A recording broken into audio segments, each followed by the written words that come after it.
Okay, I'm moving on to part two. My phone is full, so I had to get rid of some stuff.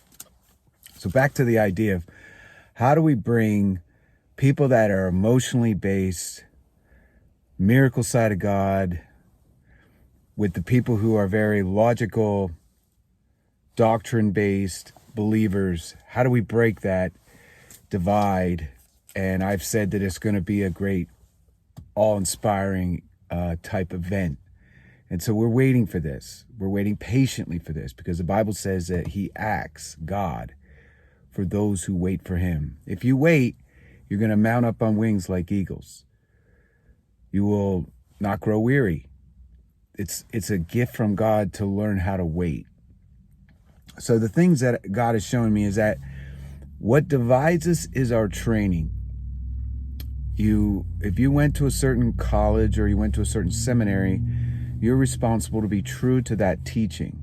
If you're raised in a certain kind of church, like Catholic church, or like I was raised in a Reformed church, you feel responsible to be true to what you've been taught. It was your elders that taught you, and you have that loyalty. Well, that's why you stay where you stay. Also, another reason you stay where you stay is because of your conscience. Your conscience gives you signals, whether you know it or not. Something new may not be bad, especially in doctrine. If I start teaching somebody about the Holy Spirit, baptism of the Holy Spirit, the first thing someone who doesn't believe that, thinks it's first century only kind of thing, the first thing that you do in a knee-jerk way is you resist it.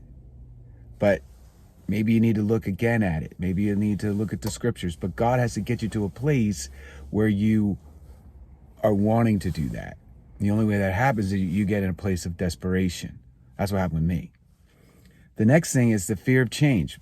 Even when we're miserable, we don't want to change. It's sad. Like people in a ditch, sometimes just they never want to leave the ditch. People, in a messed up relational lifestyle, it's really hard to break off picking the wrong people to be your friends, but people do it all the time.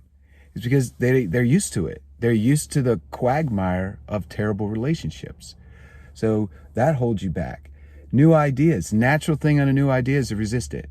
Your paradigm is your paradigm. The way you see things is the way you see things. You don't like change. People naturally don't like change. Pragmatism. People like to keep it fitting into their normal life. They don't want to have radical change. That's why people can't lose weight and keep it off. They have to create a whole new lifestyle. You have to eat less. You have to exercise more, and that has to become your way of life. You can't think about food all the time. But if you're a dieter that diets and then puts weight back on, that becomes your reality, rather than just not think about food and just eat less and exercise more and keep yourself in a certain way of life. So pragmatism, our safe spaces. Everybody has a safe space. We don't want to leave. But God, what did he tell Israel to do? Leave Egypt. They had no idea what was coming next. But they were, in essence, pushed out. Just like when a baby comes out of the womb, it may not want to come out, but it's coming out. When those labor pains start to intensify, that baby is coming out. And what's the first thing it does when it sees light? It cries.